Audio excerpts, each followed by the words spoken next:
Hey everyone, Not Dead Yet here, and today I am going to be telling you a story. So, on my Instagram, at one not dead yet one, I put up a poll as well as in the comment section of my 25 subscriber video, asking which story you guys wanted. If you guys want any opportunities to vote in future polls, or just see me post about the fact that I run in minus 50 degrees Celsius, go and follow me. It's a good time. You can even DM me and we can chat. I always enjoy talking to people and connecting with the people that watch me. I think it's a great time.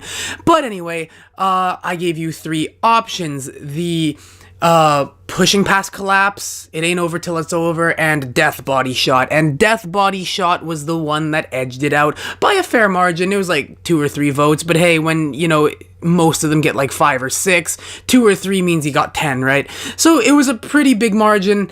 And yeah, so I'm kind of excited to get into this one. This is an interesting story. So I was fighting someone who was really, really tall. I'm talking like 6'6", 6'5", 6'6", really lanky arms. The dude's name was Andrew. That's really all I remember. But yeah, so really, really tall, lanky guy, who liked to throw out the flicker jab a lot. And I just punched my mic. I wonder if that picked it up. Anyway, he threw out the flicker jab a lot, which meant that he was really good at using his lanky arms, and he may have been a southpaw. I can't entirely remember. It's been a while since I've talked to the guy. But anyway, I remember, I can't remember what position I was in or where my hands were, but he threw out a combo, and it was like jab, jab, and then it was like this hook, this like back hook cross that caught me right here, right in the side, and I immediately dropped. Immediately, I felt all the air just leave my lungs. Like it was not even funny. Like it felt like someone had like a it's like they had like a sponge and they were just wringing out my lungs. I felt all the air just leave, and so I'm sitting on the ground and I try to breathe in. I can't breathe. I'm trying, but no air is coming in. So I try to scream. I can't do anything because there's no fucking air in my lungs. And at this point, I start to panic. I'm like, what the hell is going on? I am in incredible pain. Hot tears are streaming down my face. Everything's black because my eyes are closed. I'm curled up in the fetal position on the floor of the ring, desperately trying to scream, but I can't. And it's one of the weirdest feelings ever because you're trying desperately to suck air into your lungs and just nothing is coming through. Like, it's a fight. And then little by little, after like what feels like minutes, all of this probably happened in the span of like a couple seconds, maybe a minute tops, but this felt like minutes, hours. It's just this long stretch of time. After minutes of struggling, like I felt this little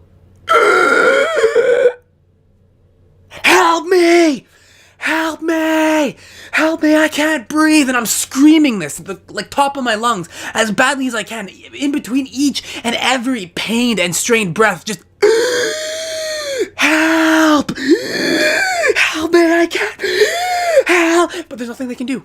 What can they do for you? There's nothing. They have to sit there and watch and just be there for you as this runs its course. Like, again, if we go back to the analogy of someone just wringing out your lungs like a sponge and then just slowly letting it open up again. That's how it feels. And you're just there. Every breath is painful. It's this wheeze and this gasp, and because you're literally forcing air into your lungs.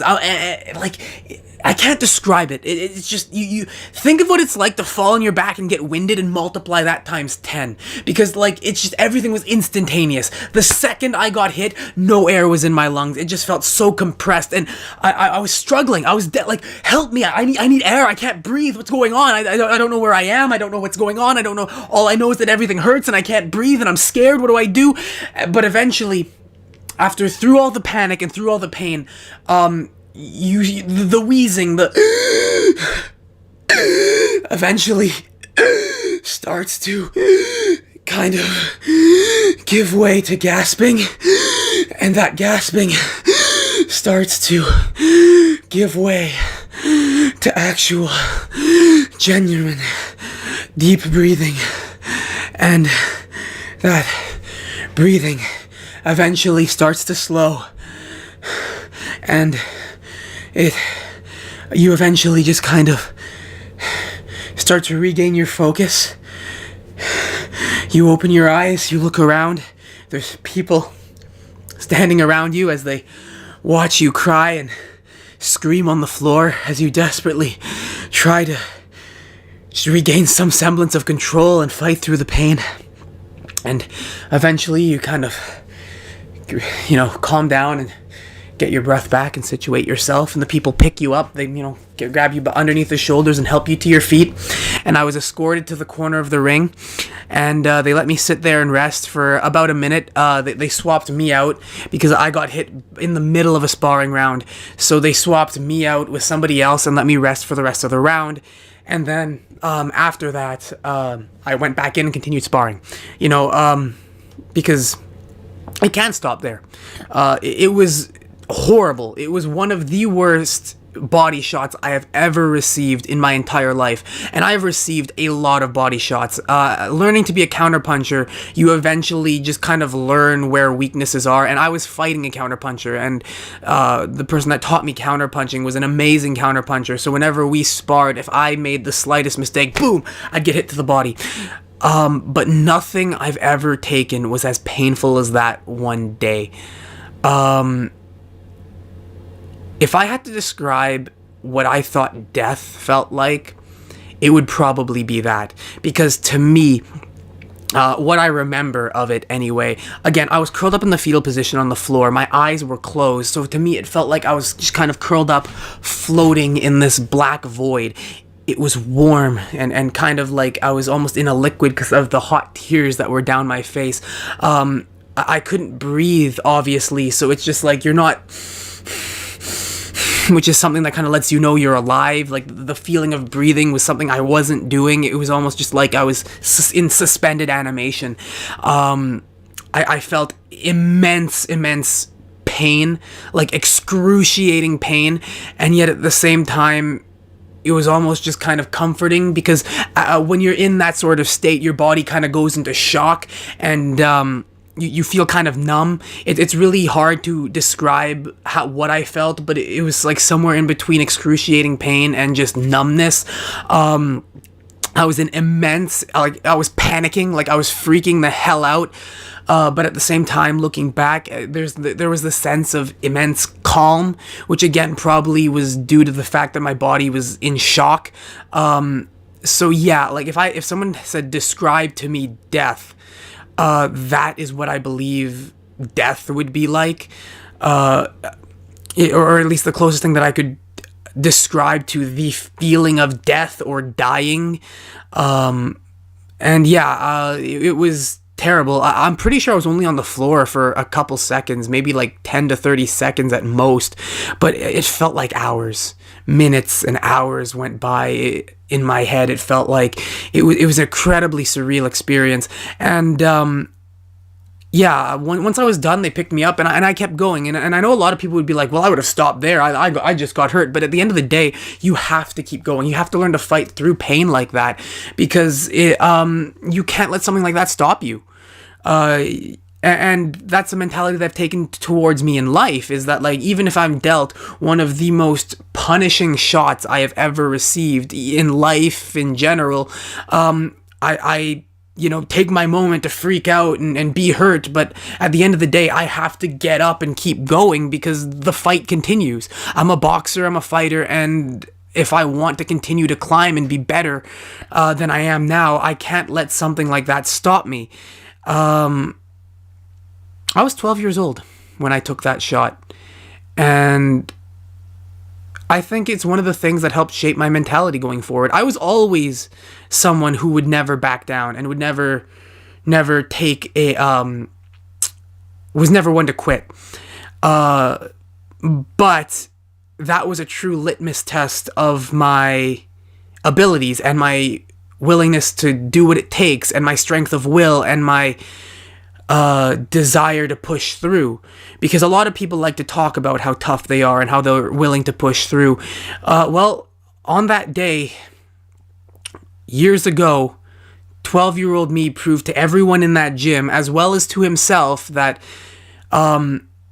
he could take a shot and keep going forward. And from that day forward, everyone in the gym respected me for that. Everyone in the gym, because I had a little bit of respect. They really respected my work ethic because I worked harder than anyone. But it was that day that I was able to show the people that I was in this and that I was not going to get put down by anything. No pain, no nothing was going to stop me, and I proved that to the people in the gym that day. And it was I don't really know how to end this video, but it's just for me kind of going back and like kind of reminiscing. It's like memory lane a little bit. Like I think back on those days and it's like, yeah, that was brutal. I'll never forget that. Andrew, if you ever happen to stumble across this video, you know who you are. I will never ever forget that body shot, man. Every body shot I've taken since then has not compared to that. But yeah, I don't really have much more to say. This was just kind of that happened to me. So thank you very much for 100 subscribers. The next story time, which I have yet to film, but will be filming soon, is my 500 subscriber special, which will be the time I got into a fist fight in a bus shack downtown. So that's going to be an exciting one. Be on the lookout for that one. And I think for the challenge, because the challenge for this was a 10-minute long ice bath, that'll be coming out next. That'll be part 2 to this. And I think the challenge for my 500 subscriber special will probably just be a Q&A, because I was going to save that for a little bit later. But I think that with my newfound audience, I think it'd be a great way for people to connect with me. So I will mention this in all of the other subscriber specials. So this part 2 to the 100 subscriber special, as well as the story time of the 500 subscriber special. But if you have any questions for me to answer, leave them in the comments below. I will definitely see them. I do my best to read every single one of the comments and respond as quickly as I can.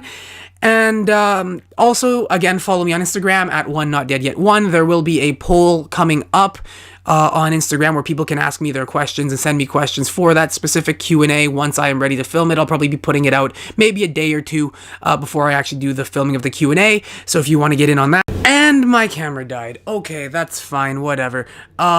I was just filming the outro anyway. So yeah, if you want to leave more than one question, go right ahead. I'd be happy to answer whatever. So yeah, if you have any questions about me, leave them in the comments below of any of the videos or on the thing I leave up on Instagram. I'm excited for that. But until that Q&A comes out, or until the next video, I'm not dead yet. And if you aren't either, there's always a tomorrow waiting for you.